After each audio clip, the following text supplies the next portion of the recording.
Hello everybody, it's Tim here again, here another movie review. This time to actually do a review for Super Pets. Which, yeah, I know people are thinking, why did you see this movie? But I'm a movie fan, I'm a movie buff, I pretty much see everything that's coming out, and as a DC fan, I had to watch this as well, pretty much. So Super Pets, I rate my movies from 1 to 4 stars for people that are new to this channel, of course. People who've been watching it for a while will obviously know I go 1 to 4. Super Pets, it's... I'll just go ahead and say, I like the movie, but I do not like the movie. It's not like I'm like blown away by it. I like this movie. I enjoyed it for what it was. This is a family flick. From 1 to 4, it's easily a 2.5 out of 4. This is a decent family movie. I like it for what it is. It's harmless. I could easily put this on for my children to watch. If you have kids, it's worth taking them to see it. The movie's mostly, well, obviously about the Super Pets, mostly about Crypto, voiced by Dwayne Johnson, and Kevin Hart's Ace, who becomes Ace the Bat Hound, does have a lot to do in it as well. And the other super pets, like you got this pig and this squirrel or whatever. And the guinea pig is the evil one, voiced by Kate McKinnon. I'll say this, the most fun character in the movie is probably the turtle who gets super speed. The gerbil or whatever, or guinea pig, we find out belonged to like Lex Luthor, so that's why it's evil. And it actually thought him and Lex Luthor were friends because he was experimenting on it or whatever, and so it thought they were actually both scientists. So it pretty much is evil because of Lex Luthor, and it wants to like try to take over the world to please him, pretty much. Um, and it's like it gets superpowers from yellow kryptonite or whatever, and accidentally it causes an explosion in the pet store, which also gives the other animals superpowers. And there is some funny gags here. The story is very simple with the evil gerbil creature or whatever, voiced by Kate McKinnon, who does do the best voice acting in the movie. In terms of actually voice acting, Kate McKinnon is the best here. She does the best job as the evil gerbil villain. The most fun character though is the turtle, because the turtle just throws out random cuss words every now and then, but they bleep them out though, so where the kids can't hear them or whatever that are watching the movie. But it is funny. That's there to like entertain the parents and stuff who are having to watch this movie with their kids, and it does work. That they are pretty funny. Overall, for the plot of the movie, the gerbil thing just kind of wants to please Lex Luthor or whatever and break him out of jail after he's been captured by the Justice League. Though the Justice League members, they don't really get much to do in here at all. Like, this movie's mostly just focused on Crypto. When it's not really focused on Crypto, it's kind of focused on Superman. Like, I watched the Double Toasted review of this, and like one of the guys there in the Double Toasted review was like, "This Superman's so much better than Zack Snyder's." Like, not really. I mean, he's more like the classic Superman. He's got some more fun moments to him, but Superman has never been that great of a character. I know that's kind of damaging or hurtful to hear for a lot of like hardcore DC fans and stuff, but the Superman character has really never been that interesting. Like, if you ask most people who their favorite Superman is, they'll say Christopher Reeve, and that's not really because of Superman the character. That's because of Christopher Reeve. People like the charm that Christopher Reeve brought to the role in his performance, but character-wise, Superman's really not that interesting, to be honest. And I think that's part of the reason he's been such a hard sell, because only Superman 1 and 2 really made money. Man of Steel did good, but not great.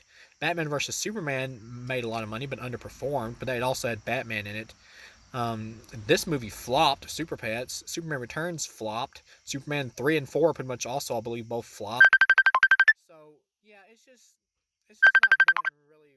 Superman has just, like, it's been really weak in the sense with Superman. He's just, fans have not let him evolve is the thing. Like, audiences only really know Superman from the Christopher Reeve version. That's really all they know of as Superman. And that's what they see Superman as. Even if he's really not like that 100% in the comics, that is really all they see as Superman. So they've just not really let that character evolve. Like, I think that's why, like, the Superman and Lois show and Smallville and stuff work better on TV, because Superman just kind of, really kind of lost his A-list status as, like, a big character in terms of bringing people in for movies. And people just refuse to let this character evolve, or they haven't seen a new version yet that's been so perfect that it pleases everybody to the point where it is evolved, but everybody who likes the Christopher Reeve version still accepts it, because that's been the problem. There have been just Christopher Reeve fans are just extreme holdouts on this character. They won't let it evolve. And I know I'm going a bit of a Superman rant now here, but it really is true. And watching this movie really made me think of that. Like, the guy who voices Superman here, he does a good job. Superman is fine in this movie. He's perfectly likable. There's nothing great or amazing about him, but he's totally fine. Batman is here voiced by Keanu Reeves. He has some funny lines and stuff, especially when he is with Ace the Bat Hound at the end. But he really doesn't like do a lot in the movie. Really, I think this movie honestly probably would have done a lot better in theaters if they would have just made this an Ace the Bat Hound movie.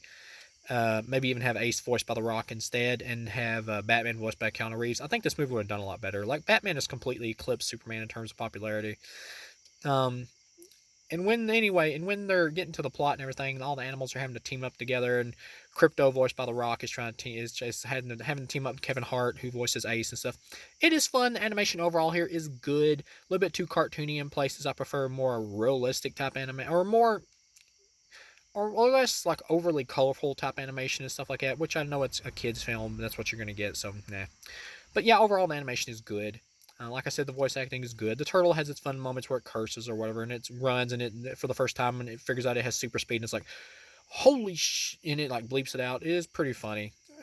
Or it says something like, how the shiz, like bleeps it out or whatever with the cuss word bleeper thing over it. It's like, how did I get here? Pretty funny.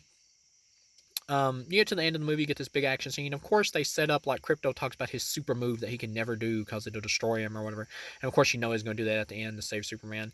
Ace the Bat Hound does kind of have a sad backstory, which they put in the movie, which was kind of sweet. Where he's like, I saved my owner's baby from falling down the stairs by grabbing it and pulling it away from the stairs, but it started crying, and they thought that he must have bit it, and that's why it cried. And so they blame it on the dog. The owners do, and they get rid of it, which he's a dog. He could have just been playing rough with the kid. But yeah, some owners are like that, really stupid like that. But yeah, or the kid could have been playing rough with him. And but yeah, overall, it's a decent movie. They get to the end, of course.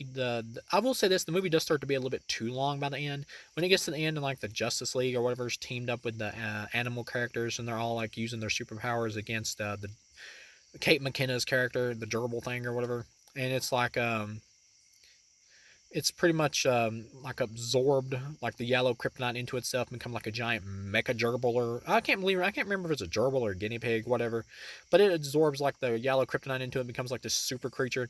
And Crypto flies up in the outer space, and you get like this shot which is from, like, I believe it was in Superman Returns and maybe some of the other Superman movies as well, where he's like showing him face first or whatever, like standing there with his cape flapping in the wind, and he's like getting the sun's energy and stuff, absorbing it. And then he flies back down, does the super move, and it explodes. And Ace is like invulnerable here. That's his superpower. I don't think Ace the Bat Hound has powers in the comics, but they gave him powers here. It works fine. He jumps in front of Crypto and shields the blast and destruction, so Crypto's able to live. It's a happy ending. The guinea pig just kind of gets knocked out, though, or whatever. And you get a bonus scene in the mid-credits where you find out the guinea pig is now teamed up with Miss Tessmacher or whatever, who's like Lex's assistant. Which, that's the problem with this movie, is it really doesn't feel like a theatrical movie. Like, the story here and just the characters and all that, it really feels like something that should have been like direct to video. Like, if you want to talk about something that should have went to just HBO Max, it's this. Like, this easily could have been like a straight to DVD or something movie or whatever for one of those DC original animated films. This is not a theater quality level movie or plot.